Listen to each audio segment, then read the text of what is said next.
दोस्तों, आप जो भी कुछ करते हैं, आप जिस किसी भी फ़ील्ड में हैं,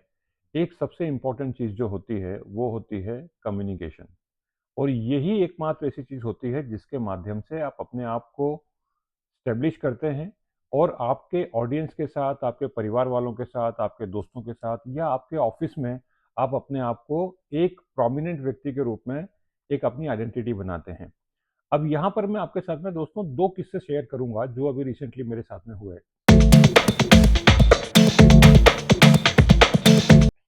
तो सबसे पहला किस्सा ये है कि यहाँ पर एक कंपनी है जो कि एक रियल एस्टेट कंपनी है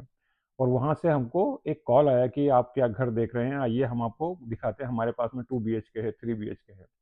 अब वहाँ पर जब हम देखने के लिए गए घर, तो दोस्तों आप यकीन मानिएगा कि वहाँ जो सेल्स पर्सन था, उसको बहुत सारी चीज़ों का पहले से ही अंदाज़ा था और वो जो सेल्स पर्सन था, he was very well updated pertaining to all the informations, यानी उसको ना केवल अपने प्रोडक्ट की, अपनी कंपनी के बारे में जो प्रोडक्ट हैं, जो उनके पास में जो फ्लैट्स थे, कितना स्क्वायर फीट के फ्लैट्स हैं और ओवरऑल जो जो स्पेस है वो कितना है और वहाँ पर क्या-क्या चीज़ें अवेलेबल हैं, एमिनिटीज़ क्या-क्या हैं, उसके बारे में जानकारी थी। बल्कि कंपैरेटिवली जितने भी जो बाकी के जो प्रोडक्ट्स हैं, बाकी के जो रियल एस्टेट कंपनी है, उसके बारे में भी उनको पूरी की पूरी जानकारी थी। दोस्तों अभी रिसेंटली में आपने देखा होगा कि यहाँ पर इंडिया के जितने भी लोग हैं, वो बहुत ज़्यादा जाते हैं यहाँ पर, वो जितने भी मेट्रो सिटीज़ हैं जैसे दिल्ली, बॉम्बे, बैंगलोर, कोलकाता या हैदराबाद, यहाँ पर दोस्तों जो दुबई की जितनी कंपनियाँ हैं वो आकर के शोज़ लगाती हैं। वो आकर के रोड शो करते हैं वहाँ कि आप दुबई में इन्वेस्ट कीजिए, आप यहाँ इन्वेस्ट कीजिए, वहाँ इन्वेस्ट कीजिए। और वास्तव में इंडिया के बहुत सारे लोग वो ग्लैमर देख कर के कि हमारा पैसा मल्टीप्लाई होगा, हमको बहुत अच्छा रेंटल वैल्यू मिलेगी, हमारा जो अप्रिसिएशन होगा, जो फ्लैट का, जो घर का अप्रिसिएशन होगा, उसको देखते हुए लोग वहाँ ट्रांसफ़र हो रहे हैं।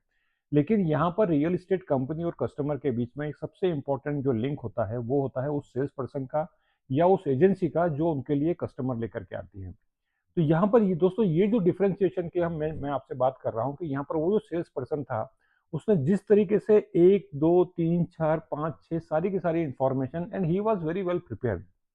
तो जब आप ऐसे भी किसी व्यक्ति के साथ मिलते हैं जो बहुत ज़्यादा प्रिपेयर्ड हो, जो ना केवल अपनी बात कहना जानता है, जबकि वो कस्टमर की जो साइकोलॉजी है उसको भी बहुत बेहतर तरीके से समझता है।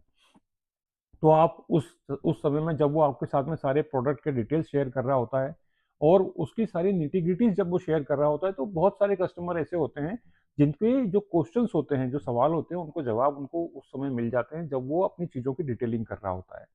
तो क्या एक सेल्स पर्सन को या किसी भी व्यक्ति को अपने प्रोडक्ट को बेचने से पहले कितना प्रिपेयर्ड होना चाहिए, ये वहाँ पर दोस्तों देखने को मिलता है। तो प्रिपेयर्डनेस जो होती है वो आपके काम को कितने अच्छे तरीके से आप कर रहे हैं दोस्तों, ये बताती है। अब आप सेल्स में,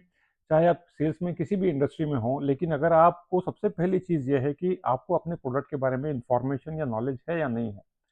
अब सोच करके देखिए कि आप एक दुकान में जाते हैं शर्ट खरीदने के लिए। अब वहाँ जो सेल्समैन है उसको ना तो शर्ट का रेट ठीक से पता है, ना उसको शर्ट का जो कपड़ा है उसके बारे में नहीं पता कि ये टेरिकॉट है, ये कॉटन है, ये मिक्स है, ये लिनेन किस टाइप का है उसको नहीं पता, और साथ ही साथ उसको उसमें जो वैरायटी है उसके बारे में भी नहीं पता। दोस्तों क्या आप ऐसी जगह से शर्ट खरीदना पसंद करेंगे? क्या आप ऐसी किसी भी शॉप में जाना पसंद करेंगे कि जहाँ पर वो जो सेल्समैन है उसको कोई भी इन्फॉर्मेशन नहीं है और हर एक बात पूछने के बाद में वो आपको कन्फ्यूज़ करता है, वो या वो ये बोलता है कि मैं आपको बाद में बताता हूँ या मैं देख करके बताता हूँ या अपने मैनेजर से पूछ करके बताता हूँ, तो क्या आप प्रोडक्ट खरीदेंगे? मेरा मानना ये है कि आप शायद वो प्रोडक्ट नहीं खरीदेंगे। कंपैरेटिवली दूसरा जो जो सेल्समैन है, दूसरी शॉप में जो है, वो आपको ना केवल कपड़े दिखाता है बल्कि आपको शीशे के सामने खड़े होकर के, मिरर के सामने खड़े होकर के आपको बताता है, सर ये देखिए, आपका कलर गेहुआ है, आपका कलर व्हाइट है, आप इस हीरो के जैसे लगते हैं, ये कलर आपके ऊपर खूब जमेगा और ये कलर हमारे यहाँ सबसे ज़्यादा बिकता है और ये कलर का जो एक्सेप्टेंस है ये कॉर्पोरेट में भी चलता है, या जो भी वर्क प्रोफाइल है उसके अकॉर्डिंग आपको मैच करके दिखाता है। Sale is all about making you feel about the thing which you are looking at. दोस्तों आप जिस मकसद को लेकर के, जिस उद्देश्य को लेकर के आप वो प्रोडक्ट खरीदने जा रहे हैं, अगर वो सेल्समैन ने आपको वो महसूस करा दिया कि ये आपके लिए बेस्ट फिट है, तो मान के चलिए कि आपके पास में 50% सेल आपकी वहीं हो जाती है। अब यहाँ पर एक और मैं आपको दूसरा पहलू बताता हूँ कि वो जो सेल्समैन था, उसने सारे के सारी डिटेलिंग करी, उसके बाद में कुछ वो सवाल उसने पूछे, और कस्टमर आपसे सवाल पूछे इससे पहले कि अच्छे सेल्समैन वो होते हैं जो कि जो नॉर्मल जो ऑब्जेक्शंस होते हैं कि हमारे पास में पैसे की कमी है, हमारे पास में लोन ये ठीक कैसे कैसे मिलेगा, या ये प्रोडक्ट के बजाय हम किसी और रियल एस्टेट कंपनी में जाकर के घर देख सकते हैं, क्या 3 BHK ठीक होगा, 2 BHK ठीक होगा, 4 BHK ठीक होगा, या आप कोई भी प्रोडक्ट की अगर आप बात करें तो वो आपके कस्टमाइजेशन के अकॉर्डिंग, आपकी नीड के अकॉर्डिंग उस प्रोडक्ट को आपके लिए बेस्ट फिट बनाने की कोशिश करते हैं और आपको वो प्रोडक्ट बेचने की कोशिश करते हैं। तो यहाँ पर कम्युनिकेशन का बहुत इंपॉर्टेंट रोल होता है कि आप कॉल की ओपनिंग कैसे करते हैं। आप कॉल ओपनिंग करने के बाद में कस्टमर की नीड को समझते हुए, उसकी आइडेंटिटी या उसका जो फाइनेंशियल स्टेटस है उसको समझते हुए क्या प्रोडक्ट आप पिच करते हैं। अब मान करके देखिए कि किसी व्यक्ति की आय बहुत कम है और वो देख रहा है कि उसका घर जो है वो 50 लाख तक देख रहा है, लेकिन अगर आप उसको 4 करोड़ का घर दिखाएंगे, 4 करोड़ का, क्या वो खरीदेगा? ये नहीं होगा। या इसके कंपेरेटिवली आप उल्टा भी समझ सकते हैं कि किसी की कैपेसिटी या उसकी जो ओवरऑल पोटेंशियल है वो 4 करोड़ का है और आप उसको एक करोड़ का घर दिखाएंगे तो शायद उसको वो इंटरेस्ट नहीं लेगा। तो दोस्तों यहाँ पर होता है कि आपको नीड जो है वो कस्टमर की वो किस तरीके से आप आइडेंटिफाई करते हैं। अगर आप सही तरीके से थोड़ा बैकग्राउंड में जाकर के उस कस्टमर की प्रोफाइल, उसका प्रोफेशन, उसकी एनुअल इनकम कितनी है, फैमिली में कितने मेंबर्स हैं, और उन मेंबर्स में यदि मान लीजिए आपके पास में 3 लोग, 4 लोग या 5 लोग देखने के लिए आते हैं, तो उसमें सबसे इंपॉर्टेंट व्यक्ति जो होता है, जो डिसीजन मेकर कौन है, उसको एड्रेस करते हुए अगर आप डिटेलिंग करते हैं, अगर आप यूएसपी शेयर करते हैं, यूनिक सेलिंग पॉइंट शेयर करते हैं, फीचर शेयर करते हैं, तो दोस्तों याद रखिए कि आपका प्रोडक्ट सेल होने की संभावना सबसे ज़्यादा होती है। तो यहाँ पर ऐसा कहा भी जाता है ना कि दैट फीचर और benefit, feature tells about the product, feature tells about the product, even the benefit sales about the product. तो आप फीचर के बारे में ज़्यादा बात करते हैं या बेनिफिट्स के बारे में बात करते हैं? तो यहाँ पर वो रेशियो जो है आप चूज कर सकते हैं कि 50-50%, जिसमें कि आपका लॉजिकल वाला जो एस्पेक्ट है और जो इमोशनल एस्पेक्ट है वो दोनों एस्पेक्ट कवर होते हैं। अब एक सिनेरियो मान के चलते हैं यहाँ पर कि अगर आपके पास में एक कस्टमर आया है। हर व्यक्ति जो आपके पास में आता है एज अ कस्टमर, उसके पास में दोस्तों दो एस्पेक्ट होते हैं। सबसे पहला एस्पेक्ट जो होता है वो ये होता है कि वो हर प्रोडक्ट को लेने से पहले लॉजिकल थिंकिंग यानी दिमाग से सोचता है कि मेरे को इसकी आवश्यकता है या नहीं है, मैं क्या ये मेरे जो फाइनेंशियल मेरा जो रेंज है उसमें फिट बैठता है कि नहीं बैठता, और मेरे ये प्रोडक्ट खरीदने से मुझे क्या क्या फायदे होने वाले हैं, मेरी कौन कौन सी नीड मीट आउट होने वाली है, ये होता है लॉजिकल थिंकिंग। उसके अलावा दोस्तों जो बाकी की जो चीजें आती हैं उसको बोलते हैं हम एस्थेटिक्स। तो यहाँ पर एस्थेटिक्स की जब हम बात करते हैं तो ये होता है नेसेसरी और एसेसरी। तो यहाँ एसेसरी वाली जो बाकी चीजें हैं वो उसको इमोशनली कनेक्ट करने के लिए काम करती हैं। तो जो व्यक्ति आपके पास में आ रहा है, अगर आप उसको देख करके ये समझ पाएं कि आपका जो इमोशनल एस्पेक्ट है और जो लॉजिकल एस्पेक्ट है, आप दोनों नीड को सेटिस्फाई कर रहे हैं कि नहीं कर रहे हैं। सामान्यतः दोस्तों ये देखा गया है कि जब आप किसी फीमेल के साथ में बात करते हैं, लेडीज के साथ में बात करते हैं, तो आपको जो इमोशनल वाला जो एंगल है वो छोटी छोटी जो निटी ग्रिटीज होती हैं उसके ऊपर दोस्तों आपको बहुत ध्यान देना होता है, और वो निटी ग्रिटीज को लेकर के इमोशनल कनेक्ट बनाने की कोशिश करनी होती है। तो ये छोटे छोटे कुछ ऐसे स्मॉल न्यूआंसेस होते हैं, अगर आप उसका ध्यान रखें तो आप बहुत अच्छे तरीके से एक अच्छे सेल्समैन हो सकते हैं, चाहे आप रियल एस्टेट का एग्जाम्पल ले रहे हैं या किसी भी इंडस्ट्री में। अब दूसरा एग्जाम्पल मैं आपको लेकर के चलता हूँ कि कंपेरेटिवली हम दूसरी शॉप में गए,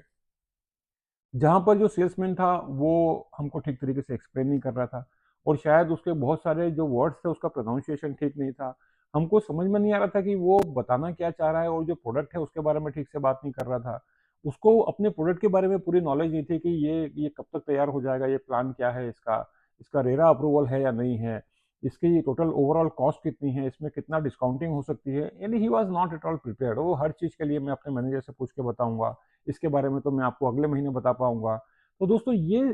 क्लियरली आपको ये शो करता है कि आप प्रिपेयर नहीं हैं इस प्रोडक्ट को बेचने के लिए। तो सेल का जहां तक सवाल दोस्तों आता है, जितने भी सेल्समैन होते हैं उसमें एक बेसिक प्रिंसिपल काम करता है कि if you know about your product, if you know about the all the nuances, all the USPs, all the features and the benefit about your product, and you are confident, because ये सारा का सारा knowledge जो होता है आपको अपने product के बारे में आपको कॉन्फिडेंस देता है।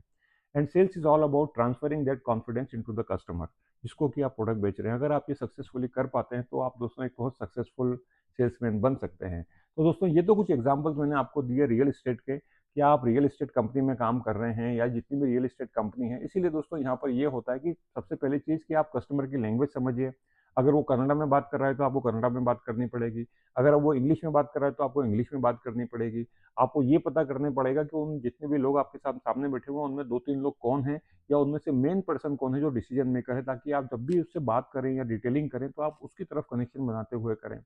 और साथ ही साथ दोस्तों ये कुछ छोटे छोटे न्यूआंसेस होते हैं कि फाइनेंशियल स्टेटस उनका क्या है, क्या वो सैलरी वाले हैं या जॉब वाले हैं, उनके घर में पेरेंट्स है या नहीं है। ये कुछ ऐसे ऐसे छोटे छोटे एग्जाम्पल्स होते हैं, अगर आप इनको ध्यान में रखें तो आप बहुत अच्छे तरीके से अपने प्रोडक्ट को पिच कर सकते हैं। तो दोस्तों, क्या आपके साथ में ऐसा कुछ अनुभव हुआ है कि जब आप कोई प्रोडक्ट खरीदने गए हों, तो आपको बहुत अच्छा लगा हो कि वो सेल्समैन बहुत अच्छा था, और बाद में जब आप उसके पास से आते हैं तो आपको उसकी बातें, उसके थॉट प्रोसेस, उसके जो एग्जांपल्स होते हैं, वो आपके ध्यान में होते हैं, आपके ज़हन में होते हैं। ये ठीक उसी तरीके से होता है कि जब आप किसी फ़ेवरेट चाय की दुकान में चाय पीने जाते हैं, और चाय का जो स्वाद है आपके मुँह में 2 घंटे, 3 घंटे तक होता है। तो वो जो मेमोरीज़ में जो आपकी जो एग्ज़ाम्पल्स हैं दोस्तों, जो आपकी नीड है उसको एड्रेस करते हुए वो चीज़ें आपके साथ में होती हैं। तो दोस्तों, ये तो थे कुछ एग्ज़ाम्पल्स सेलिंग स्किल्स को लेकर के, कि कम्युनिकेशन का कितना इंपॉर्टेंट रोल होता है, और जो बाकी के जो न्यूआंसेस होते हैं वो कितना कंट्रीब्यूट करते हैं किसी भी प्रोडक्ट को या किसी भी सर्विसेज को सेल करने के लिए। Thank you so much for watching. ये वीडियो आपको कैसा लगा ज़रूर बताइएगा, और देखते रहिए हमारा चैनल, सब्सक्राइब जरूर कीजिए, और इस वीडियो को बाकी लोगों के साथ जरूर जरूर शेयर कीजिए। Thank you so much. My name is Pankaj Sharma, and thanks for being on our channel. Keep watching all our videos. Thank you.